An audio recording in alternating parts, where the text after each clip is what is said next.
Episode 2 of the plan, Recognizing Part of the Problem.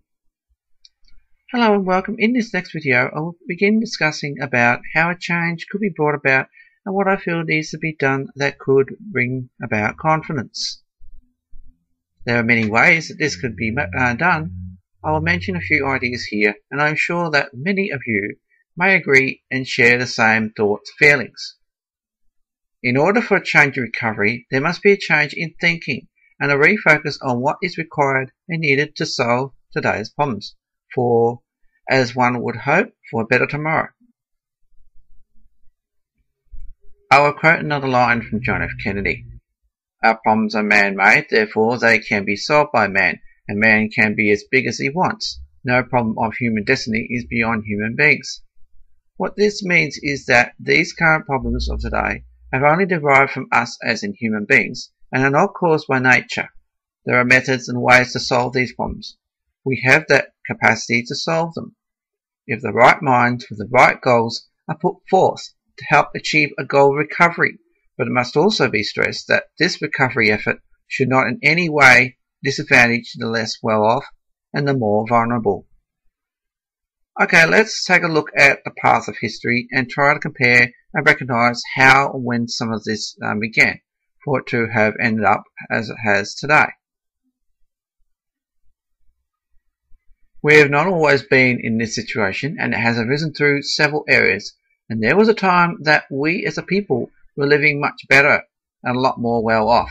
However, this soon changed when such things as money greed and competition takeovers with the purchasing and buying of international assets and the push of or encouragement for cheaper goods imported in, made from elsewhere. I'll get into more of this later, but for now, let's take a look at an example as per the Detroit, America example.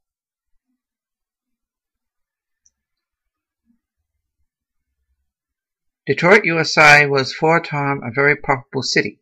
Its primary industries were the production of steel and was America's automotive and industry giant. It paved the way for what was seen as a better life for the Americans, and did for some time give a sense of pride. It is just one example. I know some people will turn their heads at the idea of protectionism, as it's called, but it was what helped keep a steady flow of money and resources, with an already ready supply of work, and supported local jobs, as money was being saved in the country and was used on local resources services, which then benefited the growth of the country and its people. This was the way it was for the rest of the world back then too. Now let's take a look at what Detroit is now.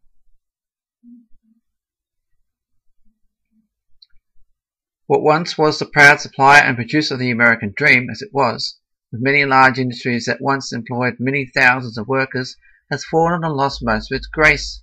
Today, Detroit, with its many empty office skyscrapers, crumbling forgotten landmarks, has become in a large part a ghost town city.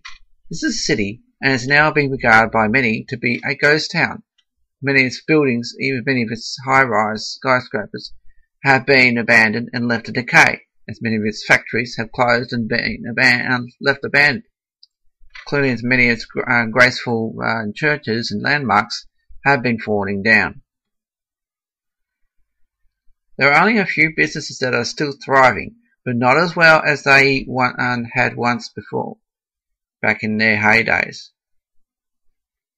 Many of Detroit's people are homeless and occupy sections of abandoned buildings, including former office skyscrapers. You would see this all over the country. Many of these once thriving industries now abandoned and laid to waste. This includes some of the larger luxury hotels that once had world fame, have now been abandoned and slowly rot away as nature gradually takes over.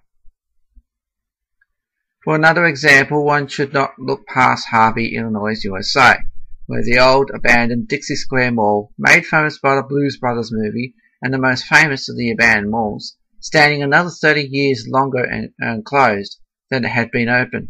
In fact, the whole area is a real sad story, with a set of apartment blocks only just opposite.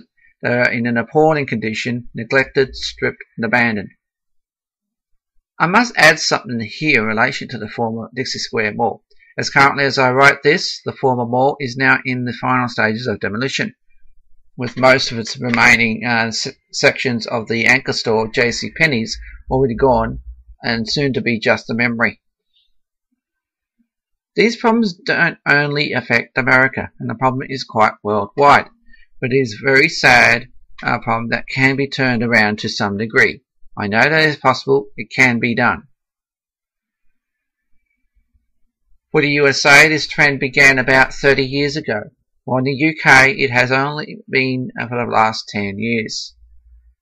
Over in the Philippines, this has been around for quite some time, at least from the 1970s, but not to the same degree. Rather, it relates to other issues which I will go into in another video about. In Australia, we have only scraped the surface and it's only beginning to affect us, but this can all be turned around. Well, that's my second episode of the plan. I hope I have helped to enjoy some thinking after giving some thoughts to recognising the issues and how it may have been caused and how it's currently affecting us.